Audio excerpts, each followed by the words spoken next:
Metallica, on fait du Brutal Death, on existe depuis 2005, on a sorti 4 albums, donc on est toujours sur la promotion du dernier, From Agony to Transcendence, sorti en 2021. Et puis là, on était invité au Lion Metal Fest, donc ça s'est bien passé, on vient de terminer, c'était bien cool. Et ben les actus du moment, alors on vient d'apprendre qu'on va jouer prochainement sur un festival en Moselle. Borny Metal Fest. Voilà, donc après l'été. Pour le moment, c'est la seule actu. Je pense qu'après on va essayer de se concentrer sur l'écriture du prochain album. Bah écoute, en 2005, on a formé le groupe avec Florian Noël qui était on a formé le groupe tous les deux en fait. On était 2 guitaristes en fait dans le groupe au départ. Bon voilà, on avait envie de faire du death et derrière ça, Thibaut nous a rejoint donc à la batterie. Il avait 15 ans à l'époque donc c'était le petit jeune. Et puis derrière ça, on a eu Laurent Chambre qui était chanteur de Dislocation, donc un groupe de death de la région clermontoise. Et Laurent a amené le concept de Dune en fait parce que ce qu'il faut savoir c'est que Nefrenka c'est un groupe qui est conceptuel autour de Dune. Donc Laurent a ramené ce concept là et puis on a commencé à travailler comme ça. Et en 2010, Florian nous a quittés, donc le guitariste avec qui j'avais formé le groupe. On a décidé de rester à 4. Après on a eu pas mal de changements de line-up.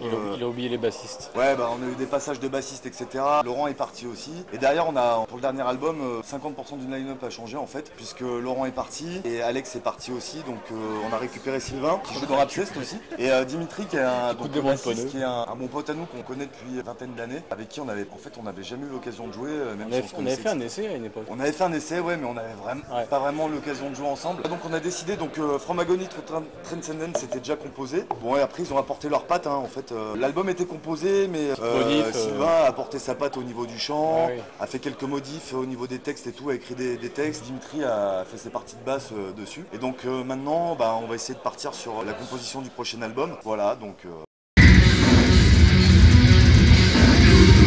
En général, ça se passe, j'écris des riffs avec Thibaut, soit je les enregistre, je lui envoie, il travaille dessus, etc.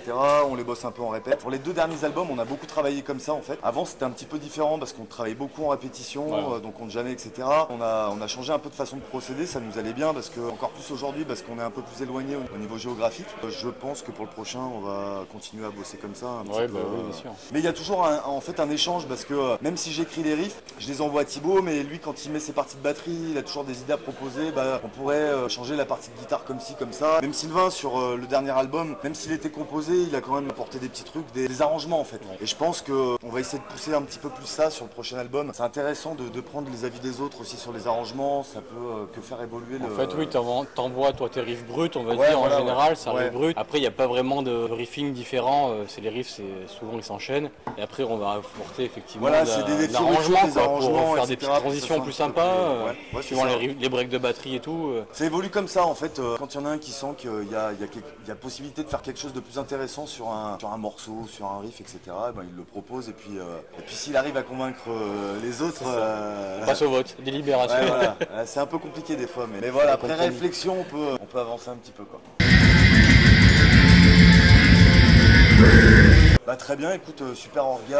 Bonnes conditions. Bonnes conditions, on connaissait un petit peu Mike, on l'avait déjà rencontré quand on avait joué à Sauvin. On s'était rencontré à cette période-là. Et puis Pedro aussi, qu'on avait rencontré quand on avait joué au Rock'n'Rate. Ça s'était très bien passé avec eux. Très bien passé, donc il n'y avait pas de raison que ça se passe mal. Donc là on est même venu la veille voir les autres groupes, donc ça commençait le samedi. Très belle affiche.